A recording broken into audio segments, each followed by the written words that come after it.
बहुत समय पहले की बात है। शिवगढ़ की पहाड़ियों में बसे एक छोटे से गांव नीम गांव में हरिओम अपनी पत्नी सीता, बेटी छोटी और बूढ़ी माँ सुशीला के साथ रहता था। उसके पास एक खेत था जिसमें वो खेती करके अपने परिवार का गुजर बसर करता था। उस खेत की उपज से हरिओम के परिवार का साल भर का गुजारा आसानी से हो जाता था। एक दिन सुबह सुबह जब हरिओम अपने खेत में काम कर रहा था, तभी उसकी बेटी छोटी दौड़ती हुई आई। पापा पापा जल्दी घर चलो, दादी की तबीयत बहुत खराब हो गई है। ये सुनकर हरिओम बहुत घबरा गया और छोटी के साथ घर की तरफ दौड़ा। वो घर जाकर देखता है कि उसकी माँ की तबीयत बहुत ज्यादा बिगड़ गई है। अपनी माँ की ऐसी हालत देखकर हरिओम बहुत घबरा गया और जल्दी जल्दी उसे अस्पताल ले गया। सर, आपकी माँ को एक गंभीर बीमारी है जिसका इलाज असंभव है, लेकिन हाँ कुछ दवाइयाँ हैं जो इन्हें रोज़ाना दी जाएं तो थोड़ा बहुत सुधार आ सकता है, लेकिन वो दवाइयाँ बहुत महंगी हैं।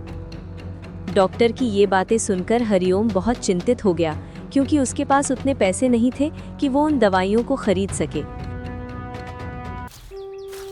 हरिओम के पास कोई विकल्प नहीं था। उसने अपनी जमीन का अधिकांश हिस्सा बेच दिया और कुछ पैसे वो सेठ लक्ष्मीचंद से ब्याज पर ले लिए। सुशीला के महंगे इलाज और महंगी दवाइयों के कारण हरिओम की लगभग सारी जमीन धीरे धीरे बिक गई और अब हरिओम के पास खेती करने के लिए जमीन का एक छोटा सा टुकड़ा बचा था। अब हरिओम के हालात पहले से भी दयनीय हो गए थे। अब उसके लिए अपने परिवार का गुजारा चलाना भी बड़ा मुश्किल हो रहा था। उस छोटे से खेत के टुकड़े में इतना भी अनाज नहीं हो पाता था कि घर के लिए खाने लायक अनाज बचाकर वो सेठ लक्ष्मीचंद का कर्ज चुका सके।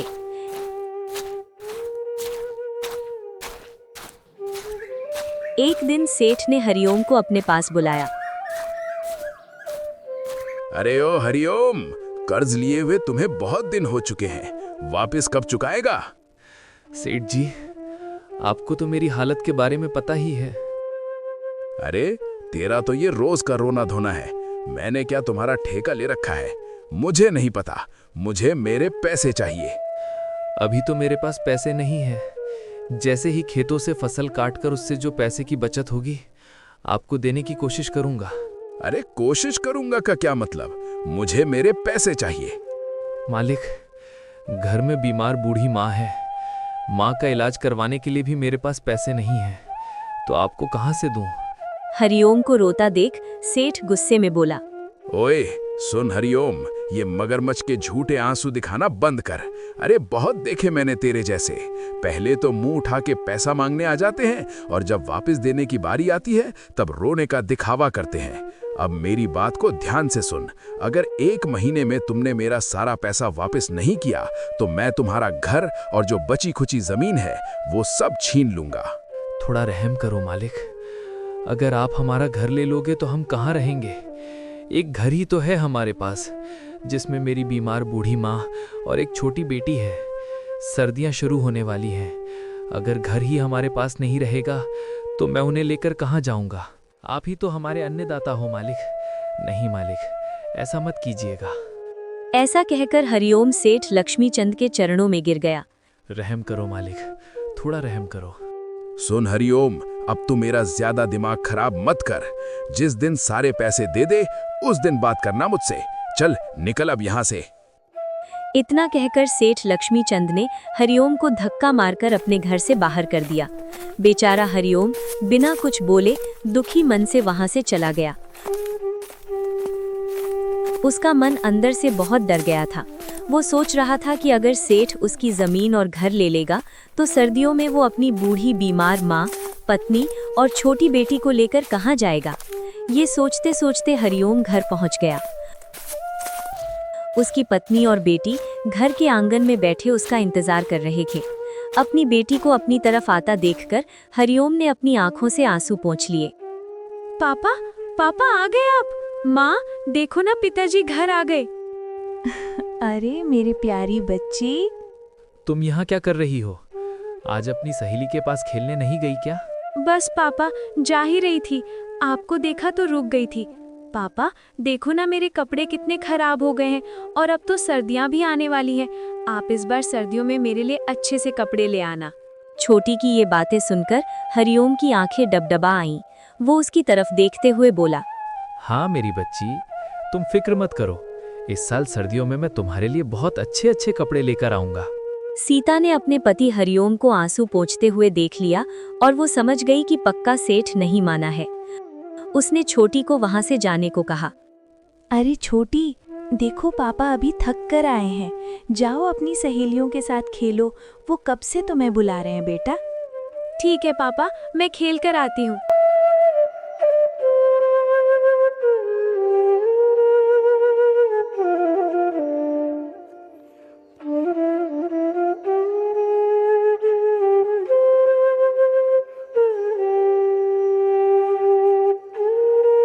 छोटी के वहां से जाते ही सीता ने अपने पति से पूछा, अजी क्या हुआ, आप बहुत परेशान दिख रहे हो।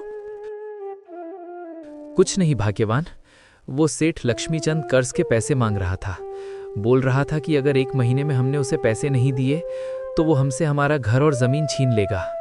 और सीता, देखो सर्दियां भी आने वाली हैं। अगर सेठ हमसे हमारा घर और जमीन छीन लेगा तो हम इन सर्दियों में कहाँ जाएंगे। ऐसा कहते कहते हरिओम की आंखों में आंसू आ गए। अपने पति की आंखों में आंसू देखकर सीता ने हरिओम की पीठ थपथपाते हुए कहा, अजी आप चिंता मत करो, सब ठीक हो जाएगा। आज तक हमने किसी का बुरा नहीं चाहा, तो भगवान हम पर इतना निर्दय कैसे हो सकता है। देखना, कोई ना कोई तो हल निकल ही जाएगा। हरिओम और उसकी पत्नी की सब बातें अंदर चारपाई पर लेटी उसकी बीमार माँ सुशीला ने सुन ली और वो हरिओम को अंदर बुलाया। हरिओम, ओ बेटा हरिओम, जरा इधर तो आ। अपनी माँ की आवाज सुनकर हरिओम उसके पास गया। क्या हुआ माँ? यहाँ आ बेटा, मेरे पास बैठ। हरिओम अपनी माँ सुशीला के पास बैठ गया। तू मेरी चिंता मत कर बेटा, अब तो मैं बहुत बूढ़ी हो चुकी हूँ। मेरा तो समय आ गया है, पता नहीं कब भगवान का बुलावा आ जाए और मुझे जाना पड़ जाए। अरे माँ, ऐसी बातें क्यों बोल रही हो? बेटा मैंने तेरी और बहू की सारी बातें सुन ली थी। मैं तो बस इतना कह रही थी कि तू अब मेरी दवाइयों पर जो खर्च करता है ना बेटा, अब वो मत कर। तू अपना कर्ज उतार और अपना ये घर और ज़मीन बचा ले। देख, अब ये थोड़ी सी ज़मीन और ये घर ही तो बचा है तुम्हारे पास। अगर ये सब भी तुम्हारे हाथ से चला गया तो आगे क्या होगा तुम लोगों का। हरिओम चुपचाप सिर झुकाए अपनी माँ की बातें सुन रहा था। माँ, तू ऐसा क्यों बोल रही है? अभी मेरे पास 1 महीने का समय है ना, तू देखना मैं सब ठीक कर दूंगा।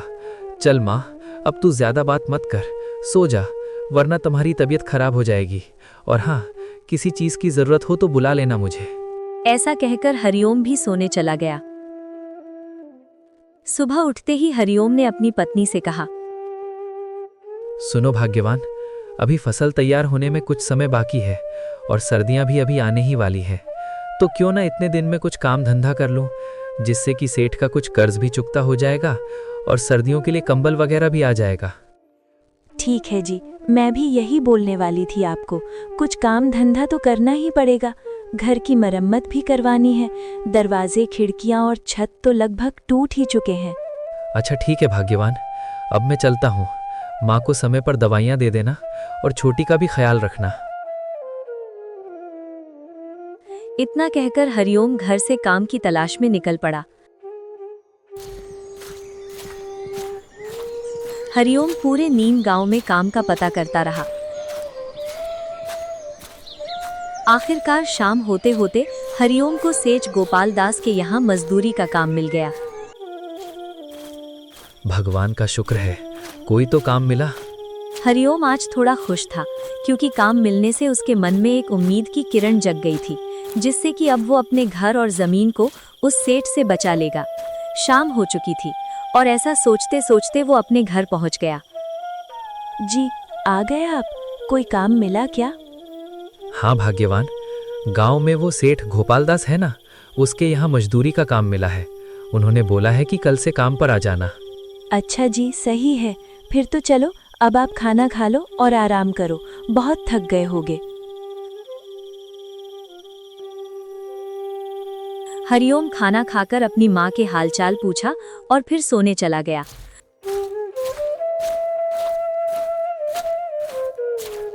अगले दिन वो सेठ गोपाल दास के यहाँ काम पर चला गया और दिन भर वहां पर मजदूरी का काम करता रहा। इस प्रकार उसे काम करते करते लगभग 1 महीने होने को आया था। सर्दियों ने भी अपने पैर पसार लिए थे और उधर उसकी फसल भी पूरी तरह से पककर तैयार हो गई थी। एक सुबह वो सेठ गोपाल दास के पास गया और कहा, सेठ जी, महीना भी पूरा होने ही वाला है। आप थोड़ी मजदूरी दे देते तो अच्छा होता। घर के लिए राशन का सामान और सर्दियों के कपड़े खरीदने थे। अरे हरिओम, कम से कम पूरा महीना तो होने देते। तुम पहले ही पैसे मांगने आ गए। अभी मेरे पास पैसे नहीं है। जब पूरा महीना हो जाए तब लेने आना। सेठ जी, कुछ कीजिए ना। घर में पैसों की बहुत ज़रूरत है। घर का सारा राशन खत्म हो चुका है और बीमार माँ के लिए दवाइयाँ भी लेनी है। अरे बोला ना तुमको, एक बार में समझ नहीं आता क्या? पैसे नहीं है मतलब नहीं है। महीना पूरा होते ही मैं तुम्हारा हिसाब कर दूंगा। ये सेठ गोपाल दास तो उस लक्ष्मी चंद का भी बाप निकला। बेचारा हरिओम चुपचाप काम पर लग गया। ठंड बहुत बढ़ चुकी थी, शाम भी होने ही वाली थी। इस कड़कती ठंड में जैसे तैसे हरिओम ने अपना काम खत्म किया और फिर बेचारा दुखी मन से घर के लिए रवाना हो गया। हरिओम की पत्नी घर के आंगन में बैठी उसके आने का इंतजार कर रही थी। अजी, आज इतनी देरी क्यों कर दी आने में, और आपका मुंह इतना उतरा हुआ क्यों है? अरे भाग्यवान, अब क्या ही बताऊं। सेठ गोपाल दास से थोड़े पैसे मांगने गया था घर की ज़रूरतों के लिए, लेकिन वो तो गुस्से में मुझ पर ही चिल्ला रहे थे। बोल रहे थे कि 1 महीना तो पूरा होने दो, तुम्हारा हिसाब कर दूंगा। अजी, ये ऐसे लोग हमको ही क्यों मिलते हैं? लेकिन आप चिंता मत करो, मैं आज खेत जाकर आई थी। हमारी फसल पककर पूरी तरह तैयार हो गई है। कल आप काम पर मत जाना, हम फसल की कटाई करेंगे। अच्छा, ठीक है भाग्यवान, लेकिन मजदूर को भी तो हक है ना। उसे पैसे समय पर मिलने चाहिए। किसी ने कहा है ना कि मजदूर का पसीना सूखने से पहले उसको उसकी मजदूरी मिल जानी चाहिए। लेकिन ये आजकल के सेठ लोग ये बात क्या ही समझेंगे। अजी, आप ठीक कहते हो, लेकिन क्या कर सकते हैं।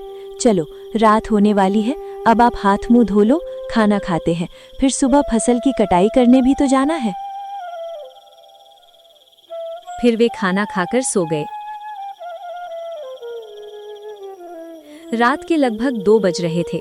अचानक मौसम बहुत खराब हो गया और जोर जोर से हवाएं चलने लगी। फिर बहुत जोरों से बारिश शुरू हो गई।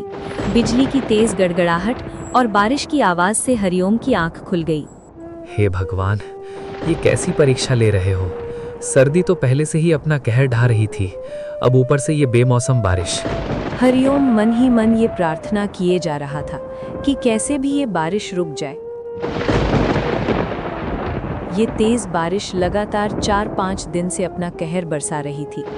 लोग अपने अपने घरों में दुबक गए थे और अब नीम गांव में सर्दी पहले से 4 गुना बढ़ चुकी थी। देख रही हो भाग्यवान, ये बारिश तो रुकने का नाम ही नहीं ले रही। हाँ जी, ऊपर वाला ही जाने ये कब रुकेगी। हमारी फसल का भी पता नहीं क्या हाल हो गया होगा। भगवान करे हमारी फसल सही सलामत हो। बारिश को कुछ कम होने दो भाग्यवान, फिर हम फसल देखने चलेंगे। शाम होते होते बारिश कुछ कम हो गई। फिर वे दोनों फसल को देखने खेत की ओर निकल पड़े। वे दोनों खेत पहुंचकर देखते हैं कि उनका पूरा खेत पानी से भर चुका है और फसल भी पूरी तरह बर्बाद हो गई थी। हे भगवान, ये क्या हो गया। देख रही हो भाग्यवान, हमारी तो सारी फसल ही बर्बाद हो गई। अब इस कड़कती ठंड में हम क्या करेंगे। हाँ जी, ये फसल ही तो एकमात्र हमारा सहारा थी, वो भी बर्बाद हो गई। अब हम क्या करेंगे। हाँ भाग्यवान, हमारे पास एक कंबल तक खरीदने के पैसे नहीं हैं और कल परसों वो सेठ लक्ष्मी चंद भी पैसे लेने आने वाला है। वे बेचारे इस मौसम की मार के आगे क्या ही कर सकते थे। दोनों दुखी मन से घर लौट आए। सीता, अब मैं क्या करूं? कैसे मैं तुम लोगों को बेघर होने से बचाऊं? और ऊपर से ये बेमौसम बारिश, जिससे अब तो कड़ाके की ठंड पड़ने लगी है और माँ की भी हालत खराब होती जा रही है। मुझे तो कुछ समझ में ही नहीं आ रहा कि मैं माँ और तुम लोगों को इस ठंड से कैसे बचाऊंगा। सीता चुपचाप हरिओम की बातें सुन रही थी। उसे पता था कि अब कुछ नहीं हो सकता। वो जानती थी कि अब हमारा ये घर और ज़मीन सेठ के हाथों में चला जाएगा। वो डबडबाई आंखों से कभी हरिओम को देखती तो कभी अपनी बेटी को, और हरिओम को भी बार बार ये चिंता सताई जा रही थी कि सेठ लक्ष्मीचंद का 1 महीना भी पूरा हो चुका है। वो कभी भी आकर उसे बेघर कर सकता है। फिर वो इस कड़ाके की ठंड में अपने परिवार को लेकर कहाँ जाएगा। उस रात बेचारा हरिओम और उसकी पत्नी बिना खाना खाए ही सो गए। सुबह होते होते बारिश भी रुक गई। हरिओम को दिया गया 1 महीने का समय पूरा हो चुका था और सेठ लक्ष्मीचंद अपने आदमियों के साथ हरिओम के घर पहुंच गया। हरिओम, अरे ओ हरिओम, बाहर आ जल्दी, बहुत ठंड लग रही है। सेठ लक्ष्मीचंद की आवाज़ सुनकर हरिओम को ये समझने में बिल्कुल भी देर नहीं लगी कि अब उसके और उसके परिवार के साथ क्या होने वाला है। क्यों रे हरिओम, हो गया पैसे का इंतजाम? नहीं मालिक, मैं अभी पैसे का इंतजाम नहीं कर पाया हूँ। तुझे पता है ना क्या होगा तेरे साथ? हरिओम हाथ जोड़कर सेठ लक्ष्मीचंद के पैरों में बैठ गया और उससे कहा, मालिक, कुछ दिनों का समय और मिल जाता तो अच्छा रहता। इतनी कड़ाके की ठंड में कहाँ जाएंगे हम लोग? कुछ तो तरस खाइए हम पर मालिक। अरे बहुत समय दे दिया तुमको। तुम भूखे नंगे लोग चले आते हो पैसा मांगने और पैसा वापस देने के समय पर रोने लगते हो। बहुत हो गया तुम्हारा। अब तुम मेरे सामने ये रोने का नाटक मत कर। अरे ओ मोहन और सोहन, बहुत देर हो गई। इसको छपर छपर करते हुए इसकी माँ, बीवी, बच्चे और घर के सारे सामान को बाहर फेंक दो। सेठ के इतना कहते ही वे दोनों हरिओम के घर का सारा सामान बाहर फेंकने लगे। ये सब देखकर छोटी बहुत ज्यादा डर गई और अपनी माँ सीता से लिपटकर जोर जोर से रोने लगी। मालिक, कुछ दिनों का समय और मिल जाता तो अच्छा रहता। इतनी कड़ाके की ठंड में कहाँ जाएंगे हम लोग? कुछ तो तरस खाइए हम पर मालिक। थोड़ी दया करो मुझ गरीब पर। इतनी ठंड में मैं अपनी बीमार माँ और छोटी बेटी को लेकर कहाँ जाऊंगा? ठंड से मेरी माँ मर जाएगी मालिक। तरस खाओ हम पर, थोड़ा रहम करो मालिक। सेठ लक्ष्मीचंद हरिओम की एक नहीं सुनता है और उसके सारे सामान को बाहर फेंक देता है। हरिओम और उसकी पत्नी सीता रोते रोते अपना सारा सामान जमा करने लगे और उनकी बेटी छोटी अपनी दादी के पास खड़ी अपनी छोटी छोटी आंखों से अपनी माँ और पिताजी को रोते हुए देख रही थी। सेठ लक्ष्मीचंद उन बेचारों को बेघर कर देता है। हरिओम अपनी माँ, बेटी और पत्नी के साथ रोड के किनारे एक पेड़ के नीचे बैठ गया। जैसे जैसे रात होने लगी वैसे वैसे ठंड भी बढ़ने लगी और चारों ओर कोहरा भी छाने लगा। ठंड से बचने के लिए उनके पास कंबल भी नहीं थे और जो थे वो भी इस हालत में नहीं थे कि उनसे ठंड से बचा जा सके। हरिओम की माँ की तबीयत ज्यादा खराब होने लगी। वो बुरी तरह ठंड से कांपने लगी। हरिओम अपनी माँ को ठंड से बचाने के लिए आग जलाता है। तब उसकी माँ को थोड़ा आराम मिलता है। जैसे तैसे करके उन्होंने पूस के महीने की वो ठंडी रात गुजारी। जैसे तैसे उन्होंने वो रात तो गुजार ली, लेकिन उनके पास खाने को कुछ भी नहीं था और हरिओम की माँ की दवाइयाँ भी खत्म हो चुकी थीं। इसलिए वो मदद मांगने गांव में गया। वो सबके आगे हाथ जोड़कर मदद के लिए बहुत गिड़गिड़ाया, लेकिन बदकिस्मती तो देखो, किसी ने उसकी मदद नहीं की। मदद के लिए भटकते भटकते बेचारा हरिओम पूरा दिन बिता देता है, लेकिन फिर भी उसके हाथ खाली के खाली थे।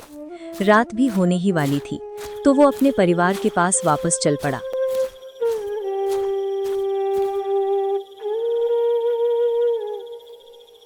कितने बेरहम हैं ये गांव के लोग। किसी ने भी मेरी मदद नहीं की। जब हरिओम अपने परिवार के पास पहुंचता है, उस समय उसकी माँ अपनी आखिरी सांसें गिन रही थी। वो अपनी माँ की तबीयत के बारे में अपनी पत्नी से पूछता है। अब माँ की तबीयत कैसी है सीता? और पता है, आज मैंने पूरे गांव में बहुत लोगों से मदद मांगी, उनके सामने बहुत गिड़गिड़ाया, लेकिन किसी ने मेरी कोई मदद नहीं की।